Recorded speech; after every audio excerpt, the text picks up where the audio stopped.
என் அன்பிற்கினிய அனைவருக்கும் என்னுடைய அன்பான வணக்கங்களையும் இனிய வாழ்த்துக்களையும் தெரிவித்துக் கொள்கிறேன். பகவான் ஸ்ரீ அரவிந்தர் அவர்கள் அருளிய கல்வியியல் கோட்பாடுகளையும் சித்தாந்தங்களையும் நான் தங்களோடு பகிர்ந்து கொண்டு வருகிறேன். என்னுடைய முதல் 2 பதிவுகளில் பகவான் அருளிய முதல் 2 கல்வியியல் கோட்பாடுகளை பற்றிய கருத்துக்களை நான் பதிவு செய்திருந்தேன். The first principle of true teaching is that nothing can be taught. உண்மையான கற்பித்தலின் முழு முதற் கோட்பாடு எதையுமே கற்பிக்க முடியாது என்பதாகும். The second principle of education is that the mind has to be consulted in its own growth. பகவான் அருளிய 2வது கோட்பாட்டின் பொருள் மனம் அதனுடைய வளர்ச்சியில் கலந்தாலோசிக்கப்பட வேண்டும் என்பதாகும். இன்று இப்பதிவில் நான் தங்களோடு பகவான் அருளிய 3வது கோட்பாட்டை தங்களோடு பகிர்ந்து கொள்ள விரும்புகிறேன்.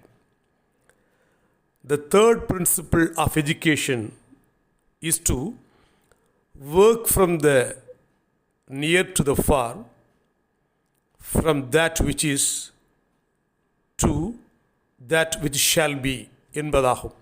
இதன் பொருள் கல்வி பணி அருகாமையில் தொடங்கி தொலைவை நோக்கி செல்வதாக அமைய வேண்டும்.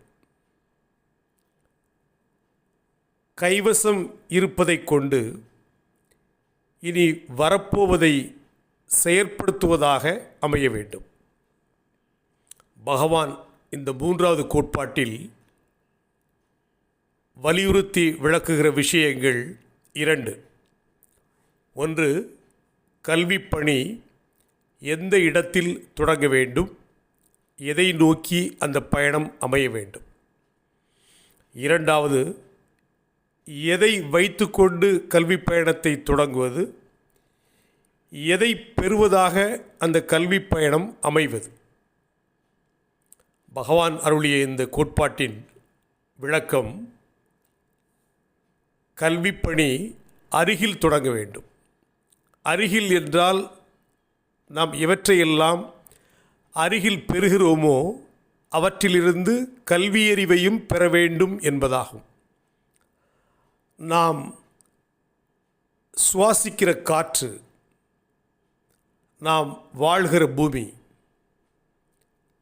நம்முடைய சுற்றுச்சூழல், நம்முடைய பண்பாட்டு பழக்க வழக்கங்கள், நாம் பழகிப்போன நம்முடைய விஷயங்கள், நம் கண்களில் தென்படுகிற அருகாமை காட்சிகள், நம் காதுகளில் செவிகளில் கேட்கின்ற அருகாமை ஒலிகள் என்று கல்வி பணி அருகாமையில் இருப்பதிலிருந்தே தொடங்க வேண்டும் என்பது பகவான் அருளிய சித்தாந்தம்.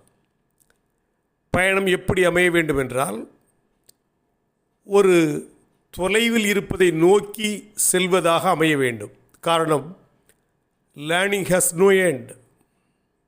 கற்றலுக்கு முடிவில்லை, கல்விக்கு முடிவில்லை.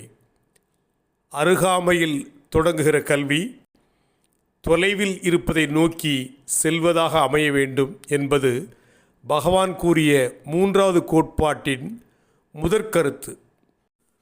அருகிலிருந்து ஒரு மாணவன் பெறுகிற அறிவு மற்றும் அறிவு சார்ந்த விஷயங்கள் அவனை மிகுந்த ஆற்றல் உடையவனாக உருவாக்குகின்றன. வெளிப்புறத்திலிருந்து அவனுக்கு கிடைக்கிற அறிவு அவன் விரும்பி பெறத்தக்கதாக அமைய வேண்டுமே தவிர அவன் மீது வலிய சுமத்துவதாக இருக்கக்கூடாது. கைவசம் இருப்பதை கொண்டு இனி வரப்போவதை செயற்படுத்துவது என்பது பகவான் அருளிய 3வது சித்தாந்தத்தின் 2வது கருத்தாகும். இதில் உட்கருத்து, மாணவர்கள் கடந்த காலத்தின் குழந்தைகளாகவும் நிகழ்காலத்தின் உடைமையாளர்களாகவும் எதிர்காலத்தை படைக்கின்ற படைப்பாளிகளாகவும் விளங்க வேண்டும் என்பதாகும். கடந்த காலம் நமது அடிப்படை, நிகழ்காலம் நம் கையில் இருக்கும் பொருளாகும், எதிர்காலம் நமது இலக்காகும், சிகரமாகும். இதுவே பகவான் அருளிய 3வது சித்தாந்தத்தின் 2வது கருத்தாகும். என் அன்பிற்குரியவர்களே, பகவான் அருளிய 3 கல்வியல் கோட்பாடுகள் கோல்டன் பிரின்சிபிள்ஸ் ஆஃப் எஜுகேஷன் என்று அழைக்கத்தக்க வண்ணம் கல்வியில், கற்பித்தலில், கல்வி சார்ந்த செயல்பாடுகளில் மிக முக்கியமானதாக கருதப்படுகிறது. நான் என்னுடைய 3 பதிவுகளில் பகவானுடைய 3 கோட்பாடுகளை தங்களோடு பகிர்ந்து கொண்டிருந்தேன். இனி வருகின்ற பதிவுகளில் மேலும் கல்வி தொடர்பான, கற்றல் தொடர்பான, கல்வியல் செயல்பாடுகள் தொடர்பான விஷயங்களை தங்களோடு நான் பகிர்ந்து கொள்கிறேன். நன்றி, வணக்கம்.